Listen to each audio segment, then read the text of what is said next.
Le thème de ce soir, c'est ressusciter avec Jésus. Ressusciter avec Christ. C'est le thème de ce soir. On n'a pas hier de la mort, de la croix. On a dit beaucoup de choses sur le sang de Jésus. Maintenant, ce soir, c'est ressusciter avec Christ. Retenez ceci d'entrée de jeu bien aimé. Si tout s'arrêtait à la mort de Jésus, la vie chrétienne ne sera pas différente. Donc, il n'y aura aucune espérance pour les chrétiens. Le christianisme ne sera pas différent du bouddhisme, de l'hindouisme, de l'islam et autres. Et Jésus, par conséquent, ne sera pas différent des grands leaders d'autres religions. Donc, si après la mort de Jésus, tout s'arrêtait, Jésus n'est pas différent de Mohamed. Quels sont les tombeaux de Mohamed, n'est-ce pas? C'est que par la Mecque là-bas. De Gandhi, de Bouddha, de Confucius, tous ces grands leaders religieux. La différence entre Jésus et tous ces grands leaders religieux, c'est quoi? C'est que Jésus est mort et il est ressuscité. Tous sont morts, on connaît leur tombeau. Et Jésus est le seul à laisser un tombeau vide sans avoir à mourir à nouveau. Même ceux qui ont été ressuscités dans la Bible, la fille de Jairus, le fils de la veuve de Naïm, Lazare, tous ces gens qui ont été ressuscités ont fini par mourir un jour. Un jour, après des années de sa résurrection, Lazare a encore eu mal à la tête, il a eu mal à la poitrine, il a toussé, le soir il est mort, n'est-ce pas? Donc tous ces gens ont fini par mourir. Or Jésus est la seule personne qui est morte, a laissé un tombeau vide sans avoir y retourné. Il n'est jamais retourné dans le tombeau. C'est quoi? Colossiens chapitre 1, 18, la Bible déclare qu'il est le premier-né d'entre les morts. C'est le seul qui a laissé un tombeau vide. Amen. Et retenez ceci bien aimé, la résurrection au cœur de la marche chrétienne. Sans résurrection, rien n'est possible, d'avoir aucune espérance. Et pendant son séjour sur la terre, Jésus a tellement prié pour sa résurrection. Parce que c'était capital. J'ai parlé de Gethsemane. Car Gethsemane, Jésus a tellement crié, que sa sueur est devenue comme des grumeaux de sang, n'est-ce pas? Il priait pourquoi Gethsemane? Pour sa résurrection. Lisons Hébreux chapitre 5. Hébreux 5, verset 7. On parle de Jésus à Hébreux 5. Donc à Gethsemane, Jésus criait, Père, si je meurs, ressuscite-moi, que je ne cale pas dans le tombeau. Si je meurs, que je ne cale pas dans le tombeau. Il criait, il a tellement crié, sa sueur est devenue le sang, il était stressé, il avait peur, parce qu'il se disait, si cale dans le tombeau, tu n'auras pas la vie, je n'aurai pas la vie, l'église ne verra pas le jour, le Saint-Esprit ne viendra pas. Il fallait que Jésus ressuscite. Raison pour laquelle il a tellement crié. Et pour chapitre 5, c'est dit quoi? C'est lui, on parle de Jésus. C'est lui qui dans les jours de sa chair, donc il était vivant. C'est lui qui dans les jours de sa chair, ayant présenté à Dieu avec des grands cris et des larmes, des prières et des supplications. On dit que Jésus a prié avec grands cris. Donc il n'a jamais prié comme ce jour-là. Il a fait des grands cris. Ah Père, s'il te plaît, en pleurant. Ça c'est Gethsemane. Donc le passage fait allusion à Gethsemane.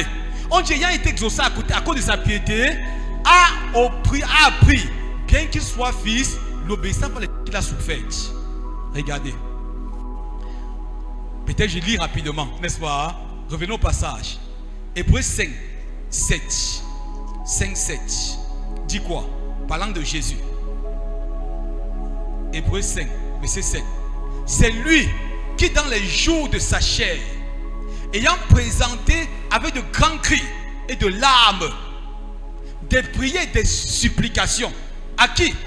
À celui qui pouvait le sauver de la mort. Donc Jésus priait pour que s'il meurt, que le Père le ressuscite. On dit qu'il a été exaucé avec sa piété. Et maintenant, devenu pour ceux qui lui obéissent, verset 9. L'auteur d'un salut éternel. Dieu lui a déclaré souverain sacrificateur selon l'ordre de Melchisédek. Tu ne comprends pas ça bien. Donc Jésus a crié, Dieu l'a ressuscité. Donc si Jésus ne criait pas, les prophètes dans l'Ancien Testament disaient quoi? Que Jésus va mourir et ressusciter. Lui-même l'a dit pendant son séjour sur la terre qu'il va mourir et ressusciter. Mais cette vérité est tellement fondamentale et capitale pour la destinée de l'humanité qu'il fallait que Jésus insiste, crie, que ça s'accomplisse. Parce que s'il n'est pas ressuscité, toi et moi on ne sera pas ici. S'il n'était pas ressuscité, le Saint-Esprit ne serait jamais venu sur la terre. Et on va toucher quelques bienfaits, quelques vérités autour de la résurrection. quelques vérités cachées derrière la résurrection. La résurrection de Jésus-Christ est le fondement de la foi chrétienne. Donc la foi chrétienne est fondée sur la résurrection. L'apôtre Paul dit à 1 Corinthiens chapitre 15, 14. Si donc Christ n'est pas ressuscité, notre prédication est vaine. Notre foi est vaine. Donc ça ne sert à rien de venir prêcher. Si Jésus n'est pas ressuscité, ça ne vaut pas la peine de prêcher. Et même on croit pour rien. Donc c'est le fondement de la foi. Deuxièmement, la résurrection est le fondement de l'église. Sans résurrection, il n'y a pas d'église. Quand Jésus est mort, souvenez-vous, les disciples étaient tellement apeurés, ils avaient peur, se cachaient dans les maisons, certains sont retournés à leur pêche, à leur ancien travail, d'autres ont commencé, ils avaient tellement peur. Mais qu'ils ont entendu le petit matin de la Pâque que Jésus est ressuscité, ça a bouleversé toute leur vie. Ils ne croyaient même pas jusqu'à présent, jusqu'à là. Jésus a fait plusieurs apparitions. Il est venu un jour avec près de 500 frères. 1 Corinthiens chapitre 15. Il est apparu à près de 500 frères. Après il est apparu aux 11. Et quand il est apparu à ces personnes-là, leur vie n'a plus jamais été pareille. Amen. La résurrection est le fondement de l'église. Ton voisin, la résurrection est le fondement de l'église. Amen. Amen. La résurrection prouve que Jésus est Dieu. Troisième chose. La résurrection prouve que Jésus est Dieu. Est-ce qu'on est ensemble? La résurrection prouve la victoire de la vie sur la mort. La suprématie de Jésus sur les forces du mal, sur les puissants des ténèbres. La résurrection prouve la suprématie de Jésus sur tout ce qui retenait l'humanité, sur Satan et toutes les forces du mal. La victoire de la vie sur la mort, du bien sur le mal, de la santé sur la maladie. La résurrection c'est la victoire totale. C'est pourquoi Paul va dire aux Corinthiens: ô mort, où est ton aiguillon? Ô mort, où est ta victoire? Parce que la résurrection a anéanti la mort. Amen. Donc la mort n'a plus de pouvoir sur quiconque est désormais en Christ. Amen. La maladie n'a plus de pouvoir sur quiconque est en Christ. Parce que la résurrection a porté la victoire totale. Amen. Amen. Quatrièmement, la résurrection prouve que Jésus est digne de confiance. Ça montre que Jésus est digne de confiance. Les prophéties de l'Ancien Testament disaient quoi? Qu'il viendra, qu'il souffrira, qu'il mourra et qu'il ressuscitera. Lui-même est venu, souvenez-vous, Matthieu chapitre 16, 21. Là, il faut que le Fils de l'homme monte à Jérusalem, qu'il soit maltraité, qu'il souffre, qu'il meure, qu'il ressuscite le troisième jour. Les disciples me comprennent. Maintenant, la résurrection montre que Jésus, ce qu'il dit, il fait. Il est digne de confiance. Et ce qu'il a dit pour ta vie ce soir, il le fera. S'il dit dans sa parole qu'il guérit, il guérit encore. Ce qu'il dit, il le fait. Il est digne de... Jésus est digne de confiance. Amen. On n'est pas en train d'introduire notre thème, hein? Parce que notre thème c'est ressusciter avec Jésus, ressusciter avec Christ. Maintenant la résurrection montre une vérité encore plus grande, une réalité spirituelle encore plus grande. La résurrection de Jésus qui traduit notre résurrection. Voilà le thème de ce soir. Romains 5, verset 10. Romains 6, autant pour moi, verset 5. Romains 6, verset 5 dit quoi? Si nous, il parle de ceux qui sont nés de Dieu, des enfants de Dieu, parce que ce n'est pas aux gens qui ont cru, n'est-ce pas? Pour la plupart, nous avons cru, les gens ont donné leur vie à Jésus depuis l'autre jour, plusieurs dans les chrétiens engagés. Maintenant, Paul dit aux Romains quoi? Si nous sommes devenus une même plante avec lui, par la conformité à sa mort, nous le deviendrons aussi par la conformité à sa résurrection. Ça veut dire quoi exactement? Quand j'ai dit avant-hier que quand Adam était sur la terre, quand Adam a péché, il a péché avec tout le genre humain en lui. Parce que tu étais un Adam, j'étais un Adam. C'est quoi? Romains chapitre 3, 23 va dire quoi? Tous ont péché. En effet, c'est un seul homme qui a péché. Je n'étais pas là, tu n'étais pas là. Mais puisque Adam portait tout le genre humain, la Bible dit tous ont péché et tous privés de la gloire de Dieu. Or Jésus vient comme le second Adam. Il s'identifie au genre humain. Il ne fait rien sur la terre pour lui-même. Donc Jésus va s'identifier en nous. Tout ce qu'il fait, il fait avec nous en tant que nous. Ce que Jésus a fait sur la terre, il a fait avec toi et en tant que toi. Dieu s'identifie en nous. Quand on arrête Jésus, on arrête avec nous en lui. Quand on le maltraite, on le torture, on le malmène, on le blesse à la croix, on le crucifie avec nous en lui. Tu ne comprends pas ça bien? Quand il meurt avec nous en lui.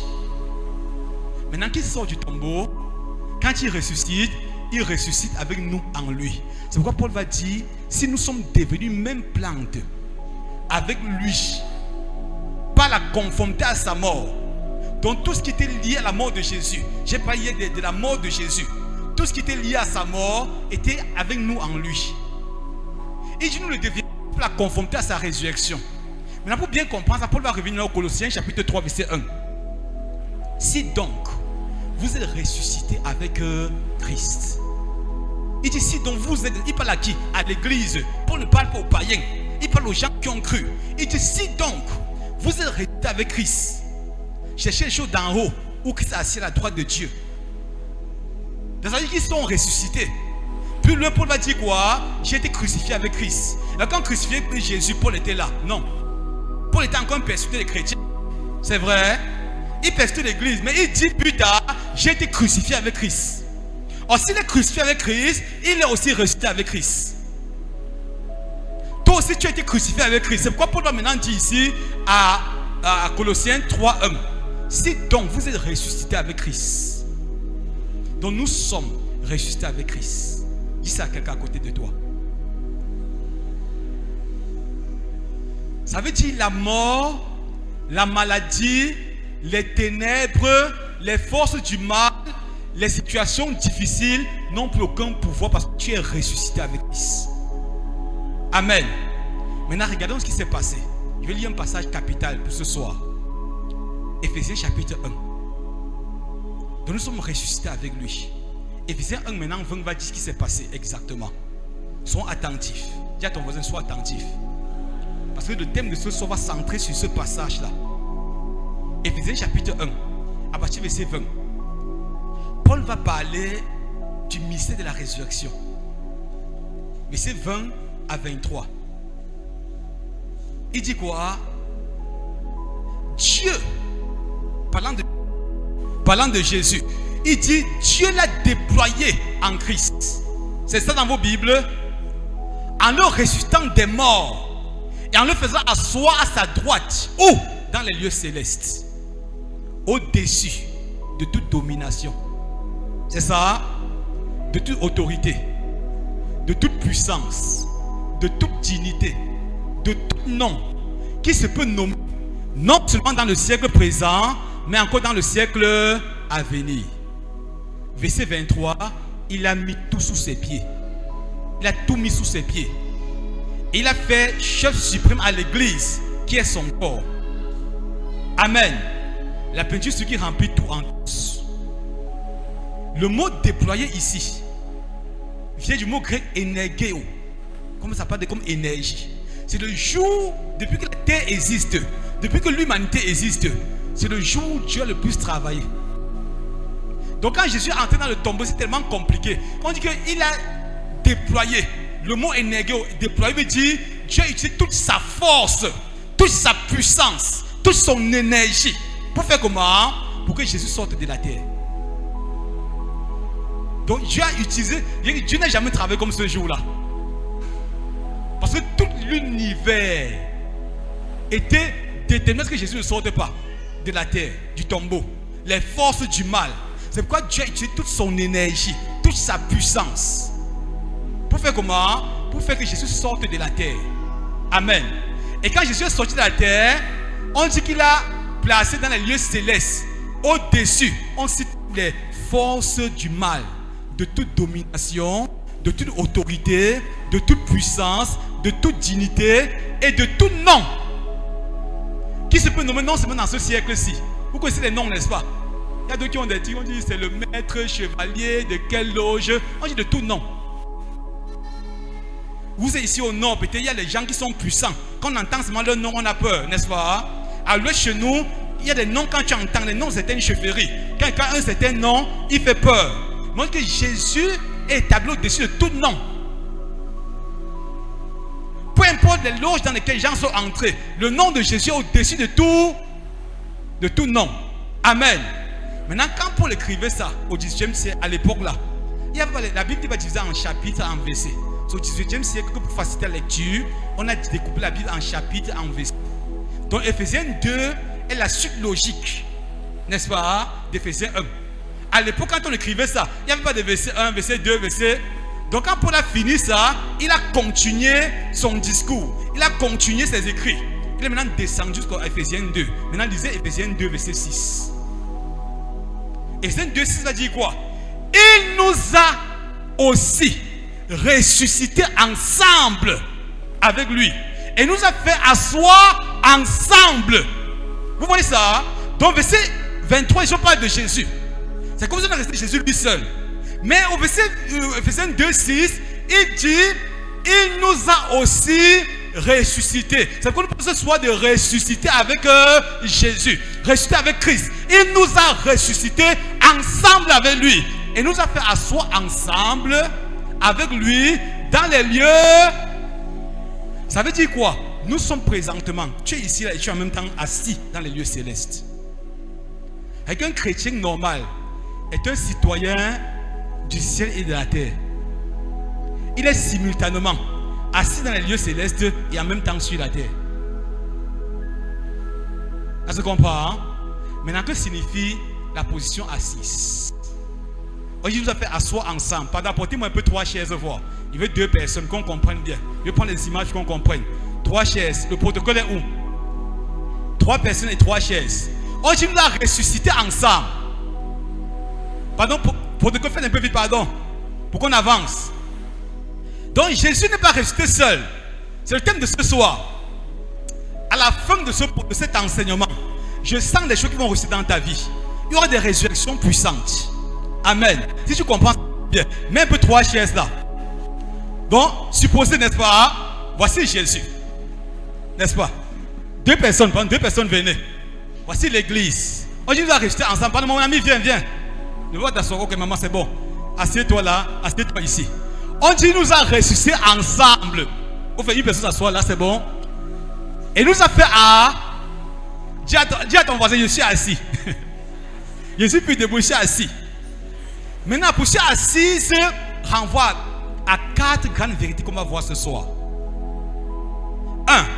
La position assise renvoie à notre héritage en Dieu. Peut-être que tu ne comprends pas bien. Nous avons un héritage désormais en Dieu. Romains chapitre 8, 17 dit quoi? Ils sont assis comme ça, c'est pour que vous compreniez un peu. Romains 17 dit quoi? Or, si nous sommes enfants, c'est ça, nous sommes aussi héritiers.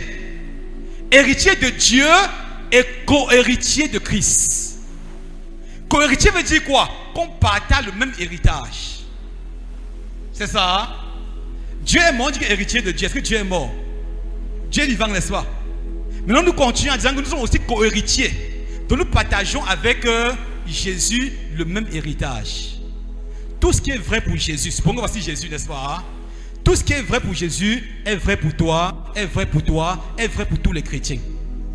Regardez, quand Paul dit que, dans ce passage, que nous sommes co-héritiers, dans la loi juive, il y avait ce qu'on appelle la double portion, n'est-ce pas? Et s'il y a 3 enfants, par exemple comme ça, on partage les biens en 4. On donne une partie à chaque personne, on donne la 4e partie à l'aîné. C'est la double portion. Donc l'aîné a une partie de plus, n'est-ce pas? Mais Paul n'écrit pas ça aux Juifs. Il écrit dans le contexte romain. Chez les Romains, c'est 50-50. C'est 50-50, c'est égalité. Donc, si le bien c'est 80, n'est-ce pas? Ou les 90, chacun aura combien? Chacun aura 30. Donc nous avons le même héritage. Vous maintenant comprendre quoi? La Bible dit quoi? Jésus va dire quoi? Ceux qui croiront en moi feront aussi. C'est ça. Donc égalité. Égalité. Aussi. Dis à ton voisin aussi. Il y a plusieurs personnes qui comprennent parce qu'on dit ce soir. Et ceux qui croient en moi feront aussi. Donc nous avons un comparatif d'égalité. Nous sommes comment? Nous sommes comment? Nous sommes égaux à Christ. Et ceux qui croient en moi feront aussi ce que je fais. Ils en font de plus grand parce qu'ils m'en veulent au Père. Ça c'est ça. C'est clair, n'est-ce pas? 1 Jean 4, 17 dit quoi? Tel il est, parlant de Jésus, tel nous sommes aussi. Où? Dans ce monde. Donc un chrétien qui n'est pas comme Jésus dans ce monde a échoué. Si tu quittes la terre sans rester un mort, tu as échoué. Tel il est, tel nous sommes, c'est ça. Qu'est-ce que Jésus faisait? Il guérissait les malades, n'est-ce pas? Est-ce qu'il dit qu'on m'a lié, on m'a bloqué, on m'a enchaîné? Pasteur, priez pour couper les chaînes. Oui, Jésus dit ça. Tel il est, tel nous sommes. Donc nous partageons le même héritage. Le même héritage. Tout ce que Jésus a fait, nous sommes appelés à faire exactement comme il a fait. Jésus était malade sur la terre. Et nous sommes appelés à vivre une vie sans maladie. Donc la maladie est dans ton corps de manière illégale. Pourquoi? Satan est le roi des ignorants. Quand tu n'es pas conscient de ce que Jésus a fait, Satan te dira ce que Jésus n'a pas fait. On peut avancer. La position assise, deuxième chose. Tu vas enseigner étant assis comme ça. Renvoie à notre royauté. Dis à ton voisin notre royauté. Dis à ton voisin, ça renvoie à notre royauté. Les esclaves dans l'empire ne s'asseyaient pas. Les esclaves marchaient partout, étaient toujours. Quand vous allez ici, il y a un sultan ici, n'est-ce pas? Il y a un amido. Quand vous allez peut-être chez l'amido, il y a une seule chaise. C'est l'amido qui est assis dessus. Les autres sont debout, d'autres sont couchés. Maintenant, Dieu dit qu'il a fait une chaise à Jésus. Nous sommes assis ensemble. Donc nous sommes des rois ensemble avec Jésus. Chez nous, à l'ouest, là, il y a des chefferies. Quand tu vas à la chefferie, il y a l'intimidation du chef, n'est-ce pas? Ils sont couchés. D'autres sont debout. Le chef seul est assis à un seul trône. Un seul trône, n'est-ce pas? Oh, Jésus a fait plusieurs trônes. Nous sommes assis ensemble. Donc chacun de nous a un trône. C'est pourquoi la police envoie à quoi? À notre royauté. Dis à ton voisin, tu es un roi en Christ. Dis, tu n'es pas un esclave, tu es un roi. Et que font les rois sur la terre? Les rois règnent. Donc tu es appelé à régner. C'est la religion qui t'a dit que tu vas subir la vie. Tu es appelé à régner. Que ton règne vienne quoi? Quand les hommes, des enfants, Dieu prennent conscience de qui ils sont et comment manifester ce règne-là. C'est là que le règne vient. Amen. Maintenant, lisons un passage. Romains chapitre 5, 17. Ce passage est capital qui parle de notre royauté. Romains 5, 17 dit quoi? Romains 5, 17. Je vais rapidement lire pour nous tous. Si par l'offense d'un seul, la mort a régné par lui seul. C'est ça, dans vos Bibles. Maintenant, je dis combien à plus forte raison, ceux qui reçoivent l'abondance de la grâce, le don de la justice, régneront où? Dans cette vie. Dans vos Bibles, régneront dans cette vie par Jésus lui seul. Donc Paul dit quoi? C'est par la mort de Adam. La mort a régné par lui. La maladie, la pauvreté, la calamité, la confusion, l'échec, la défaite. Combien à plus forte raison, ceux qui reçoivent l'abondance de la grâce, donc la justification par Jésus-Christ, le don de la justice, reçoivent le Saint-Esprit, régneront. Parce que le premier Adam a fait que la mort plane sur toute la terre. Le second Adam vient faire que la vie plane. On dit ceux qui reçoivent l'abondance de la grâce, le don de la justice, régneront où? Au ciel. Dans quoi dans vos Bibles? Lisez un peu voir. C'est dans cette vie. J'ai dit ce qu'on a dit au ciel. Dans cette vie. Waouh. Et que nous sommes appelés, dis à ton voisin. Nous sommes appelés à régner dans cette vie. Regardez, il y a une différence entre régner par Jésus dans ce passage et régner avec Jésus. Plusieurs chrétiens, quand on dit régner par Jésus, ils disent non, ça c'est le l'évangile de prospérité qu'on prêche. Oh vraiment, c'est au ciel qu'on va régner, c'est vrai, on va régner au ciel. Mais en attendant le ciel, on règne déjà ici, ici-bas. Maintenant, regardez, on va régner au ciel avec Jésus. Ça sera dans le millénium. Mais pour le moment, on règne par Jésus. Lisez un peu Apocalypse chapitre 5, 10. Après 5, 10 dit quoi? Il a fait un royaume de sacrificateurs et ils régneront avec lui. C'est ça? Quelqu'un lit ça à sa Bible? Après ça, il a fait deux. Dans le contexte d'Apocalypse 5, 10, c'est quoi?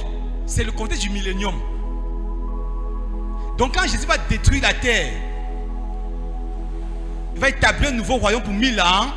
Il va venir, il sera le roi établi au milieu de nous. Et l'église, ceux qui sont rachetés, vont régner avec lui pour toujours. N'est-ce pas? Maintenant dans Romains 5, il n'est pas question de régner avec Jésus. Il y a un cantique là, j'aime beaucoup ce cantique. Avec lui, qui connaît ça? Nous revivrons. Avec lui, nous régnerons. Et la mort ne sera plus. Gloire, gloire à Jésus. On peut encore chanter ça. Avec lui. Avec lui, nous régnerons. Et la mort ne sera plus. Gloire, gloire à Jésus. C'est un très beau cantique, n'est-ce pas? Mais ce cantique-là ne parle pas de maintenant, ça parle du millénium. La mort ne sera plus dans le millénium, il n'y aura plus de pleurs, plus de larmes. Mais en attendant ce jour-là, nous sommes dans ce qu'on appelle l'âge de l'Église. L'âge de l'Église, c'est le temps compris entre la première et la seconde venue de Jésus. Les chrétiens sont appelés à régner sur la terre par Jésus. Dis à ton voisin par Jésus. C'est lui qui t'a donné le Saint-Esprit. Le rôle du Saint-Esprit, c'est quoi? Venir reproduire la vie de Jésus par toi. Ah, c'est l'ultime but du Saint-Esprit. Venir reproduire la vie du Christ dans la vie du croyant. Donc si Christ n'était pas fauché, tu ne dois pas être fauché. Si Christ n'était pas bloqué, tu ne peux pas être bloqué. Si Christ n'est pas attaché, enchaîné, lié, tu ne peux pas être lié. Parce que le Saint-Esprit vient faire comment? Reproduire la vie de Christ. Je n'ai jamais vu Jésus chanter les cantiques de victimes d'apitoiement sur soi. Le Saint-Esprit vient me donner de vivre exactement comme Jésus. Étant sur la terre, il avait plus d'ennemis que toi et moi. Les pharisiens, les sadducéens, les zélotes, les essoniens, tous ces gens combattaient Jésus. Mais nul pour ne voir être déprimé, stressé, on veut me tuer. Il était dans un repos total. Amen. Et tel il est, tel tu es. Est-ce qu'on a compris ça ce soir? Donc, restez avec lui que nous régnons dès à présent. Régner par Jésus, c'est laisser que le Saint-Esprit m'utilise, se serve de moi pour reproduire la vie de Jésus sur la terre. Le Saint m'utilise, donc je deviens le canal qui représente, qui manifeste Jésus sur la terre. Ça, régner par Jésus. Or, un chrétien tout le temps a peur. Oh, les sorciers veulent me tuer. On m'a encore attaqué. J'ai encore mal. Oh, j'ai peur de mourir. C'est quelqu'un en train de trahir Jésus. Régner par Jésus, que tu deviens le reflet, le canal pour lequel Jésus se déploie. Et il va dire plus loin que travaillons pour notre salut. À quoi? Quoi c'est Éphésiens? C'est le livre d'Éphésiens. À notre salut. Et les gens disent que non, sûrement, que Paul avait dit que non, si on travaille Dieu, on va perdre le salut. Non. Et pour dire, en fait, nous sommes sauvés. Nous travaillons que ce salut soit visible au milieu des païens. Quand les gens nous voient, ils voient ce Jésus qui nous a sauvés. Ils voient des personnes radicalement changées. Peut-être que tu ne me comprends pas bien. Les bien vont s'asseoir d'abord. Amen. Acclamez le Seigneur pour eux. Troisième vérité. Amen. Donc ce qu'il dit ce soir, quand tu es intégré, ça la maladie comprend que ce corps est appelé à régner. Et si ce corps règne déjà, la maladie n'a plus le droit de régner sur lui. Le cancer ne peut pas régner où Jésus règne. Amen. Maintenant, troisième vérité. Résultat avec la position assise renvoie à quoi? à notre position de repos. Les gens qui sont assis sont ceux qui sont les personnes dans le repos. Si on venait ici là ce soir-ci, on demande de rester debout. Les gens seront fatigués, les gens vont s'ennuyer. Après 30 minutes, les gens seront fatigués. Parce qu'ils n'ont pas le repos, n'est-ce pas? Donc la position assise, c'est la position de repos. Amen.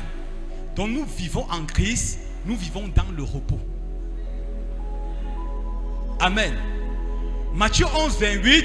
Venez à moi, vous tous qui êtes fatigués et chargés, et je vous donnerai du. Donc Jésus donne le repos. Et ce repos n'est plus lié par ce que le monde a fait de toi, par le lieu où la vie t'a placé, les situations difficiles et compliquées. C'est que même au milieu de la confusion, au milieu des épreuves les plus difficiles, tu peux être dans le repos. Amen. Regardez un homme comme Pierre. La Bible dit qu'on a pris Pierre. On a tué Jacques devant Pierre. Et après on a attrapé Pierre. On est parti mettre dans la prison intérieure. 3 barrières de mettre Pierre dans la prison. Et la Bible dit quoi? Il était gardé par 4 escouades. Donc il y a les soldats qui le gardaient partout. N'est-ce pas? Mais la Bible dit quoi? Que Pierre dormait. C'est pas bizarre. Donc on devait le matin le réveiller pour le tuer. Imagine qu'on te dit que demain matin on va te tuer. Et tu vois des soldats avec les épées, avec des casques, en train de te garder toute une nuit.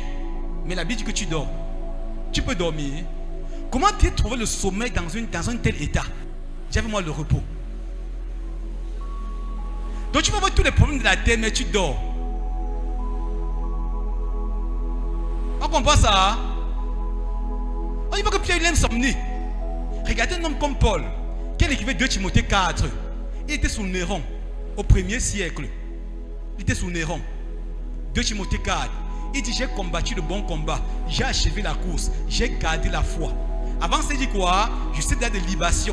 Pour dire qu'on va me décapiter, on va me verser. Comme la libation, c'est quoi? C'est le vin qu'on fait à l'honneur des dieux. Donc on devait découper pour la morceau.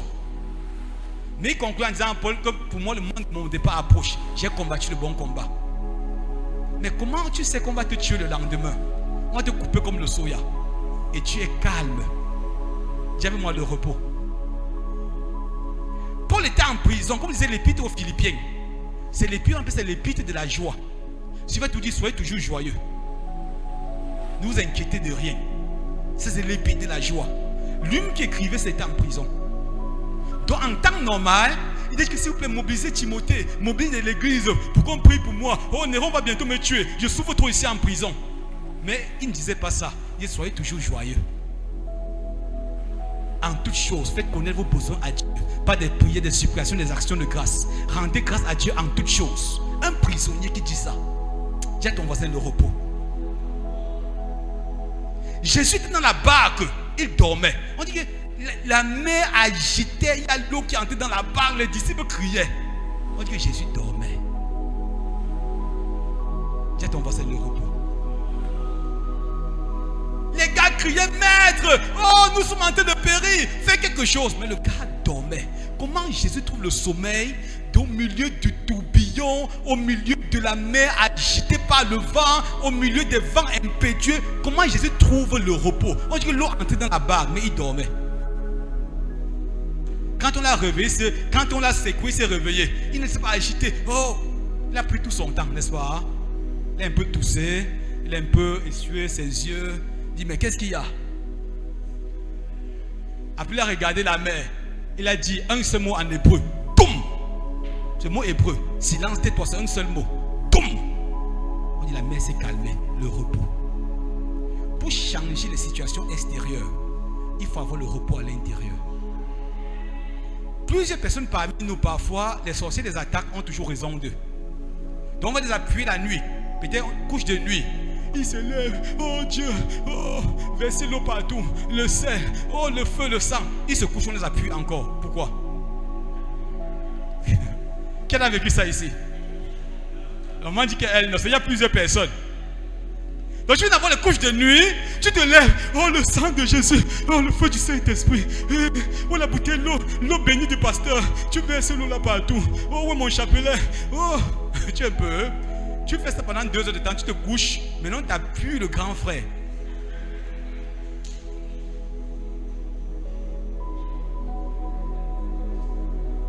il n'y a pas le repos à l'intérieur. Ton repos doit être de telle sorte que même si tu marches dans le feu, tu es calme. Et ce repos-là, donc, la position assise là te donne le repos. Donc si tu es un chrétien ici, tu n'as pas le repos. Quelle situation dans ta vie, tu te donnes la mort. Tu ne peux plus travailler, tu ne peux plus prêcher l'évangile, tu ne peux plus parler de Dieu. Ça veut dire en fait tu as encore un problème. Ta joie ne dépend plus des circonstances. Ta paix ne dépend plus de ce que le monde met devant toi. Avec ou sans mari, je servirai le Seigneur. Il y a une fille commence à dire ça ce soir. Elle dit que pasteur, quand je serai marié, tu vas voir, je serai zélé pour Dieu. Non, si tu peux être zélé pour Dieu maintenant, là, c'est le mariage qui va te faire être zélé pour Dieu. Avec ou sans travail. Hey, pasteur, je suis trop frustré. Tu me vois toujours avec mon visage, mon vieux masque bamoun comme ça, parce que je n'ai pas encore le travail. Attends d'abord, prions que Dieu me donne d'abord le travail. Là que tu as un problème sérieux. Ton repos, ta joie, ta paix ne va plus dépendre d'un travail, mais va dépendre de ce que Jésus a accompli. Tu es la position assise. Ce qui va dire Esaïe, si tu marches dans le feu, tu ne te brûleras pas. Si tu traverses les eaux, je serai avec toi. Donc Dieu est avec toi. Et quand tu as cette conscience-là, tu vis dans le repos. Amen. Jésus a plus de problème que nous tous là. Mais il prêchait chaque jour. Il guérissait la maladie, il chassait les démons. Maintenant tu as un petit problème. Tu ne peux plus rien faire pour Dieu. Tu vas prier. Oh Dieu m'a trahi. Oh Dieu m'a trahi. Dieu m'a abandonné. Oh, le christianisme des bébés. Amen. Dis à ton voisin, je vis à partir de ce soir dans le repos. Dans l'histoire de l'église, on raconte qu'il y a des hommes qu'on persécutait, on torturait, on tuait, mais ils continuaient toujours à témoigner. Et un père de l'église a dit quoi? Que le sang des martyrs est la sémence de l'évangile. Donc plus on tuait les chrétiens, plus les chrétiens se multipliaient. Sous Néron par exemple, il mettait la cire sur les chrétiens. Néron, il partait rester dans son jardin. Il était dans sa maison. On mettait la cire sur les chrétiens, on mettait le feu sur eux. Quand ils mouraient en pleurant, en criant, la lumière, le feu qui était sur eux permettait qu'ils voient son jardin, alimentait, éclairait son jardin. Il était content. Et il buvait son whisky pendant que les chrétiens mouraient. Mais on dit que dans ce contexte-là, les chrétiens croyaient chaque jour en grand nombre. On a pris certains, on a jeté certains dans les fosses aux lions. On a demandé aux autres que régner la fosse, on va aussi te jeter dans la fosse. Ils ont dit que je préfère mourir dans la fosse. Parce que le repos. C'est ça notre position assise. Amen. Amen. Quatrième vérité. La position assise renvoie à notre autorité en Christ. Amen. Ceux qui sont assis font comment? Les rois font comment? Ils donnent des ordres. C'est l'autorité. Vous avez vu l'amida un jour, l'amido de Garouassi. Est-ce qu'il peut te parler en te suppliant? Il dit que frère, s'il te plaît, ne me fais pas ça. L'amido peut dire ça. Hein? Moi, les chefs chez nous là, ou le président de la République. Parce qu'il a une position. Il occupe une position. Nous aussi, nous avons une position. Et cette position, c'est une position d'autorité. Donc nous ne supplions plus Satan et les démons, les situations, la maladie. Nous donnons des ordres. Amen. Colossiens 1, 12, 13. Paul dit aux Colossiens, rendez grâce au Père qui vous a rendu capable d'avoir part à l'héritage des saints dans la lumière, qui nous a délivrés de la puissance des ténèbres et nous a transportés dans le royaume du Fils de son amour. Donc pour dire aux Colossiens que nous sommes sortis d'un royaume, du monde, de la sphère dominée par Satan, par les démons, par les sorciers, par les méchants. Dieu nous a délivrés. Qu'est-ce qu'il a fait? Il nous a positionnés. Il y a quelqu'un ici qui chante encore, il va me prendre, il va m'arranger. C'est bon, c'est un bon chant, mais c'est bien pour les païens. Parce que nous, il nous a déjà pris. Il nous a déjà positionnés. Il ne va plus te prendre. Dis à ton voisin, il ne va plus te prendre.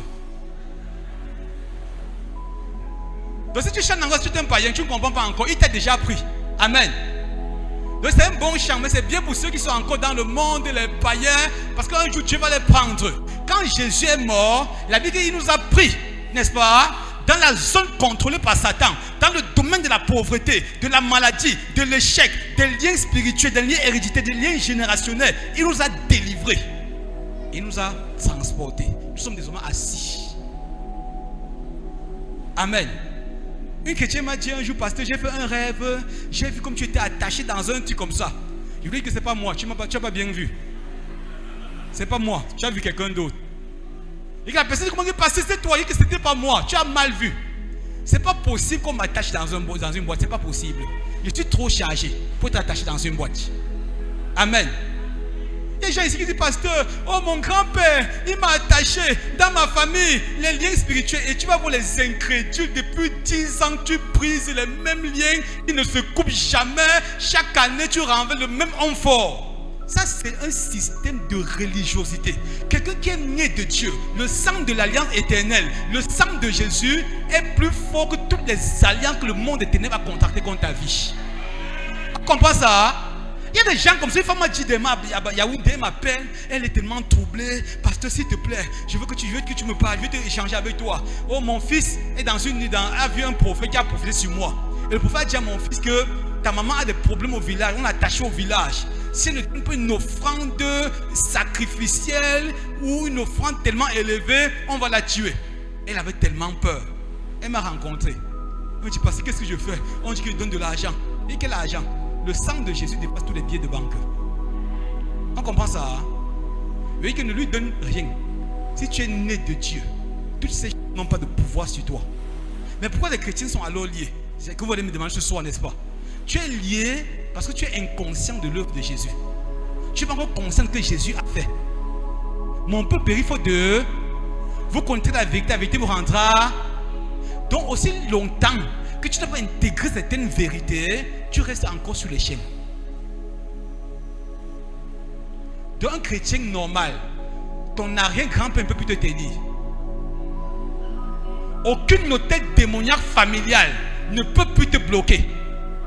Mais ça te bloque parce que jusqu'à présent tu crois en ces choses et tu honores simplement ta foi. Et sans que tu n'es pas d'accord. Ça, c'est les doctrines de manipulation. De plus en plus, oh, apporte telle chose, on va casser le dernier lien qui a fait telle chose. C'est vrai, les liens spirituels existent. Hein? Les liens spirituels existent, n'est-ce pas? Mais une fois que tu viens à Jésus-Christ de façon sincère, une fois que tu as intégré ce que Jésus a fait, une fois que tu t'es identifié à Christ, les liens perdent le contrôle sur ta vie. Amen. Et maintenant, tu as les nouveaux liens. Les nouveaux liens, dis avec moi les nouveaux liens spirituels.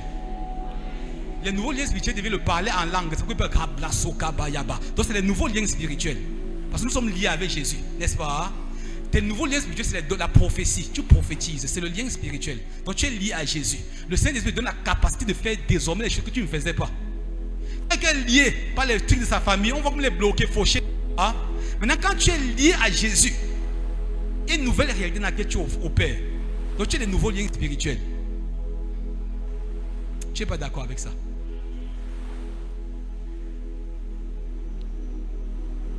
Et si je venais ici avec une bouteille d'huile, ou bien peut-être je venais en quittant de Bafoussam là, je venais ici avec les flacons d'huile. Je mets beaucoup de flacons. Et que j'ai fait 40 jours de prière ces flacons. Je suis parti en Israël. J'ai rencontré le tombeau de Jésus. J'ai frotté ça d'où Jésus a mis ses pieds, n'est-ce pas? J'ai frotté lui-ci où Jésus avait mis ses pieds. Je suis même parti au Jourdain. J'ai trempé lui-ci dans le Jourdain. Donc je vends le flacon à 5000 francs. Je mets huile de solution. Waouh! Il y a des gens qui veulent acheter ça. Oh pasteur, oh donne-moi 3 flacons. N'est-ce pas?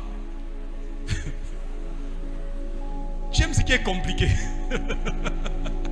J'aime les choses compliquées. Celui qui fait, c'est même ma photo sur ça, n'est-ce pas? Je mets un peu à côté là, avec peut-être le micro. Je mets huile de bénédiction. Et que, oh, ça c'est un homme de Dieu. Il a prié pour lui ici. Hein?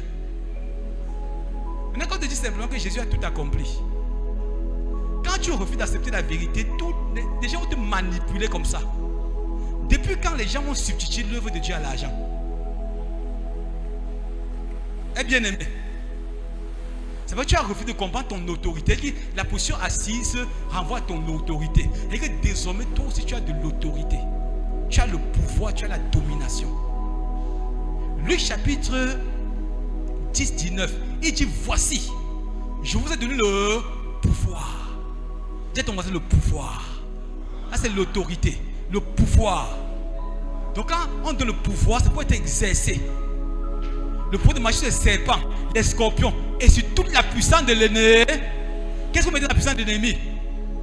Les liens spirituels, les forteresses démoniaques, les liens héréditaires, ancestraux, je ne sais pas trop, mettez tout ce que vous mettez d'habitude à l'intérieur, les hôtels familiales et autres. Il dit qu'il vous a donné le pouvoir de marcher sur toutes ces choses-là. Il y a combien de sorciers dans ton quartier? Il y a des gens qui ont peur des marabouts. Regarde, parce que tu ne connais pas le nom, hein, les marabouts sont dangereux. Le plus dangereux des marabouts est un gamin devant le plus petit des chrétiens. Tu n'as pas bien compris. Le sorcier le plus dangereux est un bébé face à un chrétien nouveau-né. Donc plusieurs chrétiens ne sont pas conscients de qui ils sont et de ce qu'ils possèdent. Et je vous ai donné le pouvoir, donc le pouvoir est en nous. Si tu es né de Dieu, tu as le pouvoir. Et que tu vas marcher sur les serpents, les scorpions, ça renvoie à Satan et toute son armée et toutes ses œuvres. Et il dit rien ne pourra te... Et que tu vas finir, tu vas dormir en paix. Amen. À l'époque, quand je venais de croire, on avait un groupe de prière à l'époque là. Quand j'étais encore un jeune chrétien zélé, on avait un mouvement de prière, on priait pour les gens qui étaient possédés. Quand on faisait une délivrance, on se recoupait d'abord, on dit non, attention aux flèches, aux esprits de poursuite, attention, attention. On se mettait ensemble pendant 1 heure de temps. On plonge le sang de Jésus, on envoie le feu sur nous, on s'élève contre des esprits de poursuite. On fait ça tout le temps. Mais avec le temps, j'ai mûri dans la foi. Il dit, mais pourquoi quand Pierre a chassé les démons là, il n'y a aucun esprit de poursuite qui l'a poursuivi? Vous avez vu un esprit quelque part qui a poursuivi Pierre? Ou Jésus? On dit que Jésus chassait les démons. Vous avez vu un parent qui a dit que je chasse l'esprit de poursuite? Vous avez vu Jésus dire ça? Attends, je ne suis pas d'accord avec ce qu'il dit là.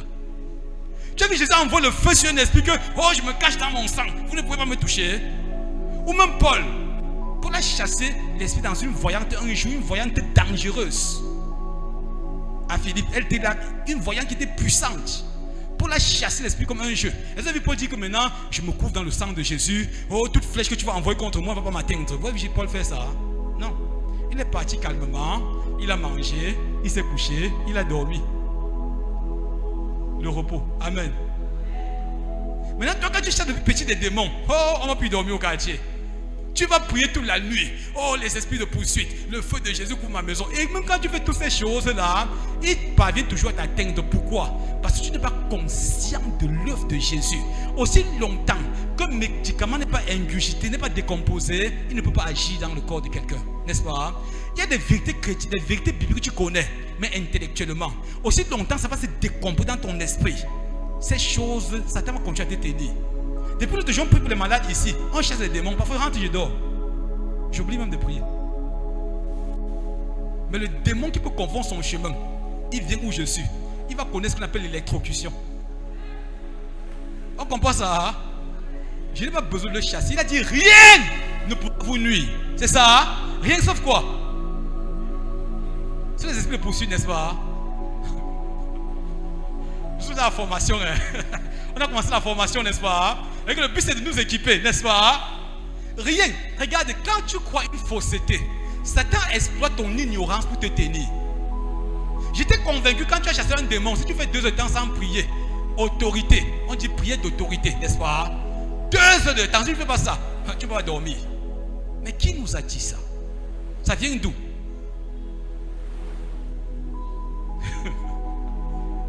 Ça vient d'où? Cette doctrine-là. Qu'est-ce que tu chasses un démon? Ah, tu ne connais pas les démons, hein? Les démons, hein? Tu connais pas. Bien aimé, les démons ne sont rien pour ceux qui sont en Jésus-Christ. Peu importe, qu'à soit l'illuminati le plus avancé, le sorcier, l'occultiste le plus avancé, devant quelqu'un qui est né de Dieu, Jésus a dit rien ne pourra nous nuire. Même pas l'esprit de la franc-maçonnerie, rien ne pourra nous nuire. Maintenant, jusqu'à présent, Satan t'attaque et t'oppresse tout le temps que tu parviens à faire les délivrances parce que simplement, tu n'as pas intégré cette vérité-là. Je connais un frère à l'époque, on partait chasser les démons. Quand j'avais compris tout ce que vous dites là, chaque matin, quand on chassait un esprit quelque part, tu le vois le matin, ses yeux gonflés. Il dit, oh papa, La nuit, c'était le combat spirituel. Le combat était rude cette nuit-ci. Quel combat? Quand tu as peur des démons, ils exploitent ta peur pour t'oppresser. Rien ne pourra nous nuire. Amen. Amen. Marc 16, position d'autorité. Nous avons l'autorité. Marc 16, verset 17. Jésus dit, voici les miracles qui accompagnent ceux qui auront. Vous avez maintenant dit que voici les miracles qui accompagnent les prophètes. Le verset dit les prophètes, les pasteurs, les exorcistes, ceux qui auront cru, les nouveaux convertis. Il dit, en mon nom, ils chasseront les démons. Donc toute personne qui a cru ici peut chasser les démons. Le thème de demain, c'est aller guérir les malades. J'aimerais qu'on depuis vous n'amenez pas les malades qui ont des maladies compliquées. Pourquoi? Et j'ai amené les boiteux, les paralytiques ici là. Quand on a fini, quand tu vas te lever, tu vas dire au nom de Jésus, reçois la guérison. Il dit en mon nom, ils chasseront les démons. Ils parleront de nouvelles langues. Ils saisiront des serpents, la puissance des ténèbres. S'ils boivent quelques breuvages mortels, il ne leur fera aucun. Ils imposeront les mains haut. Et les malades seront. Les malades seront guéris. Maintenant, tu dis que non, voilà les miracles qui accompagneront les papas pasteurs. Chasser les démons normalement dans l'église, c'est la fête des nouveaux convertis. Est-ce qu'on voit ça? Chasser les démons, guérir les malades, ça nourrit les enfants. À Matthieu 15, une femme est venue voir Jésus. Elle criait tellement derrière Jésus. Oh, Père, aie pitié de moi. Ma fille est cruellement tourmentée par un démon. Jésus l'a chassée à plusieurs reprises, il était tout derrière. Aie pitié de moi. Ma fille est cruellement tourmentée par un démon. Jésus lui a dit quoi? Il n'est pas bien de prendre le pain des enfants et de leur donner aux petits chiens. Elle est venue tomber au pied de Jésus. Que les petits chiens mangent au moins les miens qui tombent par terre. Jésus a dit, va, ta foi t'a sauvé. Et son enfant était délivré. Maintenant, quand tu lis le passage là, Jésus qui n'est pas bien prendre la nourriture des enfants. La nourriture des enfants renvoie à quoi? À la bénédiction de Dieu accordée à son peuple. Guérison, délivrance, restauration, tout ça. C'est la nourriture des enfants. Dis à ton voisin, la nourriture des enfants. Elle demandait la délivrance. C'est la délivrance qu'elle voulait, n'est-ce pas? Mais Jésus a appelé la délivrance la nourriture des enfants. Pour connaître une église de bébés spirituels, c'est quand on fait de la délivrance un mystère. Quand je dis ceux qui délivrent, on a fait une commission d'études de délivrance. Et tu vois un incrédule devant avec une grosse croix. Et quand pour délivrer, on étudie si l'eau marche, si le sel marche. Ça, c'est les incrédules. On n'a pas besoin de faire tout ça autour de la délivrance. Ça nourrit des enfants. Il a dit chasseront les démons, pas qu'ils feront les commentaires avec les démons. Que sors, tu es entré quand? Ça fait combien de temps tu es là? Il n'a pas dit qu'ils feront des interviews aux démons. Ils les chasseront. Position assise. Donc quand tu chasses, le démon obéit. Pourquoi? Parce qu'il est conscient que tu es assis avec Jésus. Donc tu tiens ta position d'autorité pour les chasser. C'est ça, hein? Il sent quelqu'un qui dit ce soir qu'à partir de ce soir, mon jour va s'élever. Amen. Ils chasseront. Donc je prie qu'ici à Garoua, que dans les temps qui viennent là, que les marabouts partent au chômage. Quand vous vivez comme Garoua, la plupart des musulmans vont avoir des écorces partout, les amulets de protection. Pourquoi les amulets de protection? Parce que à présent, tu ne t'es pas encore révélé. Quand ils vont savoir qui tu es, ils vont jeter des amulets de protection. La Bible dit à Romains chapitre 10, Romains 8, 19, la création soupir et attend avec Adam désir la révélation des fils. Donc quand ils vont savoir qui tu es, ils n'iront plus chez les marabouts. Tu n'es pas d'accord? Tu dis, ah, pasteur, tu ne connais pas les Corses là.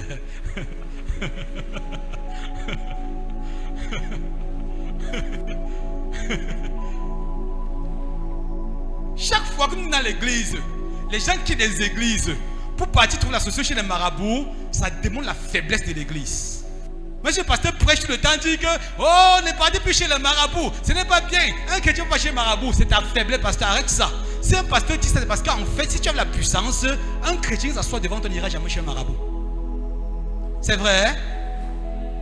C'est parce qu'il a vu l'impuissance. Depuis des années, il est là, il a des problèmes, aucune solution. Que le pasteur aussi est aussi trop léger. Peut-être le marabout du quartier peut m'aider. Amen. Quand tu vas commencer à exercer la domination, la puissance, tu n'auras pas besoin de dire aux gens, ne va plus vers les marabouts. Ils vont comprendre que ce n'est pas normal. Parce qu'ils ont eu la puissance supérieure en toi. Amen. Philippe est descendu en Samarie. La vie qu'en Samarie, il y avait un monsieur qu'on appelle Simon le magicien. Il étonnait la foule par les miracles qu'il faisait. C'est ça. Hein? Philippe à l'époque était un diacre. Il est venu comme évangéliste en Samarie. Quand il est arrivé en Samarie, il a commencé à prêcher l'évangile. Il a commencé aussi à chasser les démons, à guérir les malades. Les gens ont commencé à dire, hey, les gars qui ont dépassé Simon le magicien, Philippe a géré ça. On dit Philippe chassait les démons, on dit les esprits malins sortaient en criant. Les malades étaient guéris, les paralytiques étaient guéris. La foule était étonnée que waouh, il y a une puissance encore plus grande. On dit que Simon le magicien aussi a cru. Il ne se séparait plus de Philippe. Il dit à Philippe que waouh, j'ai impressionné la foule depuis des années, mais je vois la puissance supérieure en toi. C'est ton pied, mon pied. Partout où Philippe allait, Simon le magicien le suivait. Il y a des marabouts au quartier. Ils attendent ta manifestation pour changer d'avis. On comprend ça. Simon n'était pas un grand prophète, c'était pas un pasteur, il n'était pas apôtre. C'était un diacre. Mais un diacre qui a stoppé la sorcellerie dans une ville. Et ce soir, il n'y a plus que Philippe ce soir. Des gens qui vont apporter le réveil à Garoua. Qui vont restaurer la gloire de Dieu à Garoua. Les gens qui quitteront ce programme iront dans les églises, commenceront à exercer la domination, à exercer leur pouvoir. Amen. Est-ce qu'on en sent bien aimé? Il dit rien ne pourra nous nuire. Donc tout esprit qui t'influence, qui t'oppresse quand tu dors, qui bloque ta famille, qui fait que tu tournes en rond, opère de manière illégale. C'est vrai que tu vas conscient de qui tu es, qui continue à te faire ces choses-là. Quand tu vas prendre conscience de qui tu es, va intégrer la vérité dans laquelle tu es. C'est ce qui vont partir tout seuls. Ils ne peuvent pas connaître ça intellectuellement, parce que tu peux connaître une vérité intellectuelle. Mais les gens qui citent des versets bibliques, mais c'est intellectuel. Ils n'ont jamais établi ça en eux. Donc c'est jamais devenu corps avec ce qu'ils croient. Tu peux dire une chose et croire le contraire. C'est vrai. Hein? Mais quand tu vas commencer à croire ce que tu dis au sujet de Jésus, quand cette vérité sera établie en toi, les démons iront sans que tu les chasses. Amen. Donc la quatrième vérité de la position assise, c'est que nous sommes établis avec Jésus. Nous avons l'autorité. Toute malédiction qu'on a dit, oh ton grand-père, dans ta famille personne ne s'en sortira, jusqu'à présent tu ne t'en sors pas parce que tu crois aux bêtises qu'on a dit. Intègre ce que Dieu dit à ton sujet. Qu'est-ce que Dieu dit à ton sujet? Tu es plus que vainqueur par celui qui t'a aimé. Mais en toutes ces choses, nous ne sommes plus que vaincus par celui qui nous a aimés. Si tu marches dans le feu, tu ne te brûleras pas. Qu'est-ce que Dieu dit à ton sujet? Tu es la prunelle de ses yeux. Qu'est-ce que Dieu dit à son sujet? Tel Jésus est, tel tu es. Intègre ce que Dieu a dit, sans tenir compte de ce que les hommes ont dit à ton sujet. Et tu vas voir ce que Dieu fera. Amen. Maintenant, regardez. On appelle les 4 vérités. Quand Jésus est ressuscité des morts, n'est-ce pas? Il est sorti de son tombeau.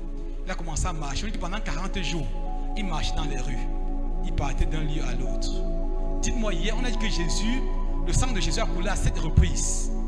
Il a parlé de sang a coulé sur son visage. N'est-ce pas? Le sang a coulé sur son dos. Sur sa barbe. Sur ses mains. Sur ses pieds. Sur son côté. N'est-ce pas? À 7 reprises, le sang a coulé.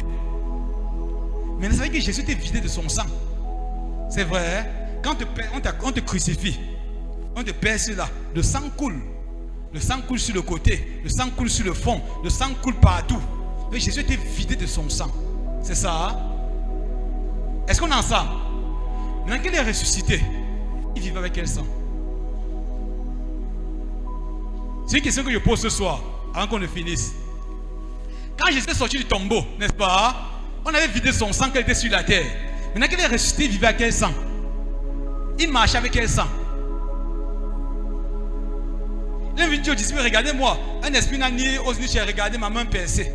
Donc le sang avait tout coulé, il n'y avait plus de sang qui coulait. Regarde mon pied, le sang avait totalement coulé. Il vivait sans sang. Est-ce qu'il vivait sans sang? C'est possible? Jésus vivait un nouveau genre de vie. La vie que tu possèdes désormais. Donc notre vie, ce que veut dire là, peut-être ça va choquer certaines personnes. Notre vie en Dieu, en tant que personne née de Dieu, n'est plus liée au sang. Nous avons un nouveau genre de vie, la vie Zoé, la vie de Dieu. Tu me comprends? Hein? La vie de Dieu établie en toi, la vie de Dieu en moi. Donc notre vie ne dépend plus des réalités naturelles. Dis à ton voisin, j'ai la vie de Dieu. Oh, Jésus pendant 40 jours vivait de la vie de Dieu. Il marchait avec la vie de Dieu. Cette vie ne dépend plus du sang.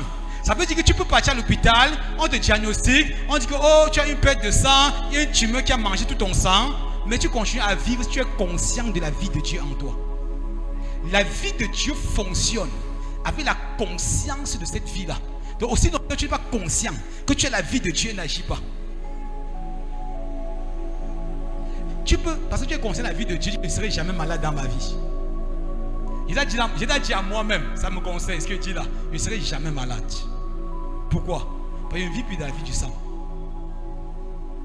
Je vis de la vie de Dieu. Donc chaque fois que tu pries maintenant, quoi? Rends active la vie de Dieu en toi. Donc quand tu pries maintenant, tu dis, Seigneur, aie pitié de moi. Regarde comment Garo me menace. Non. Lève-toi chaque jour, tu pries. J'ai la vie de Dieu. J'ai la vie de Dieu. Christ se manifeste en moi. Christ en moi. C'est l'esprit. Je ne peux pas être malade. J'ai la vie de Dieu. Tu proclames ce que tu es. Donc tu actives Zoé en toi. Quand tu actives cette vie-là, si un cancer confond son chemin et entre dans ton corps, qu'est-ce que la vie de Dieu fait? La vie de Dieu localise le cancer et le sèche. Si une tumeur entre dans ta tête, quand tu es en train de prononcer, j'ai la vie de Dieu, j'ai la vie de Dieu, Christ en moi, l'espérance de la gloire, mon corps et le temple du Saint-Esprit. Oh, je suis une habitation de Dieu en esprit, une habitation de Dieu en esprit. Va t'appeler chaque jour, hein? Une habitation de Dieu en esprit. Quand un cancer a confondu son chemin et est entré dans ta tête, pendant que tu dis ça, la vie de Dieu est activée, localise le cancer et le sèche. On dit qu'il y a une fibron, kyste, n'est-ce pas? Le kyste s'établit pourquoi? Parce que tu vas pris conscience que ton corps est le temple du Saint-Esprit. Et quand tu n'es pas conscient, n'importe qui peut venir et lire domicile dans le temple. Tu ne comprends pas ça bien.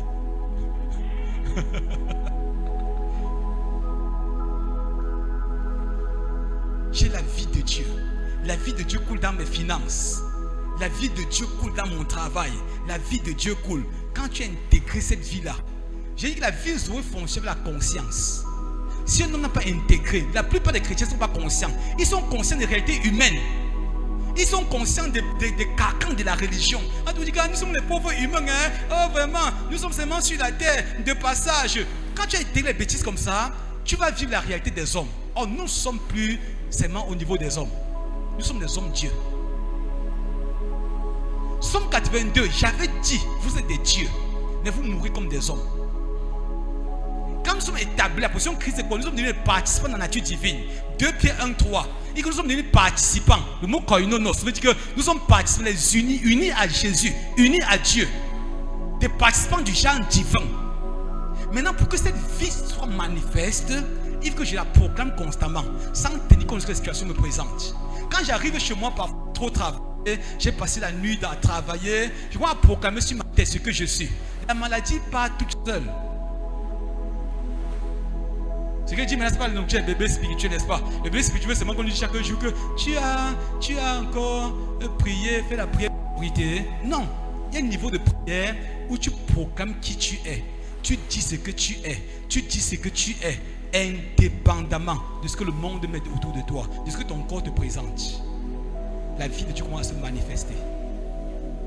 À se manifester. Et les années passent. Tu oublies ce qu'on appelle maladie. Mais quand est-ce que tu étais malade pour la dernière fois, tu ne te souviens plus?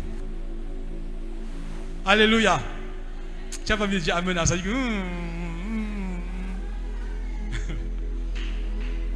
Parfois dans les églises, des programmes, le chemin de la religion. Nous, tous, on a gagné la religion. J'étais un grand religieux.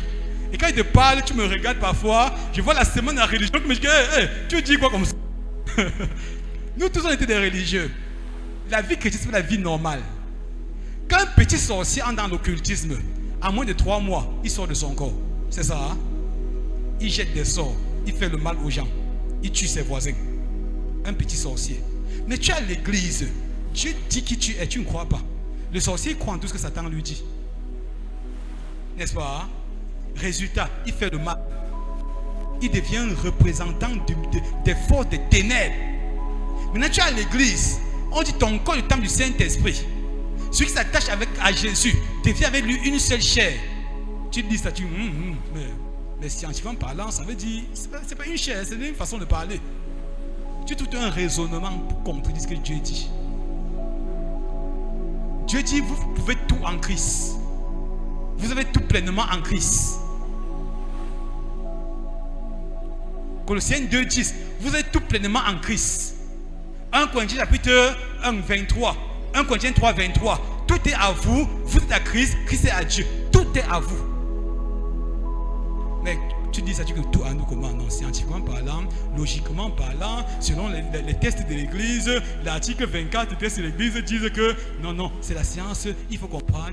Et comme tu peux le raisonner, ça n'agit pas. Le petit sorcier qui est devenu sorcier, quand tu étais venu à l'église, fais dans le mal partout. Toi, tu es à l'église depuis 15 ans. Oh, pasteur, s'il te plaît, prie pour que Satan détache mon pied. Prie pour que mon grand-père libère ma main. Tu vois, des années passent. Dis à ton voisin, ça va changer. Amen. Nous sommes des ambassadeurs de Christ. C'est par là qu'on finit. De la position assise, ça fait toi un ambassadeur. Un ambassadeur, c'est qui? C'est le représentant d'un État dans un autre État. C'est ça, hein? Quand tu représentes un État, tu représentes les valeurs de cet État-là. L'ambassadeur camerounais en France, même si les Français font certaines choses, il va tout représenter les valeurs du Cameroun. C'est vrai, hein? Quand on fait la fête nationale au Cameroun, l'ambassadeur camerounais en France essaie de fonctionner. Donc, il essaie de mettre les Camerounais aussi dans le même esprit. Fête nationale du pays. C'est ça, hein? Il représente une réalité. Maintenant, quand tu es un ambassadeur, tu représentes quel État dans quel État, selon toi? Tu représentes le ciel sur la terre. Au ciel, on est pauvre, n'est-ce pas? On est fauché, n'est-ce pas? On est bloqué, n'est-ce pas? On est malade. Oh, Ange Gabriel, guéris-moi. On est malade au ciel.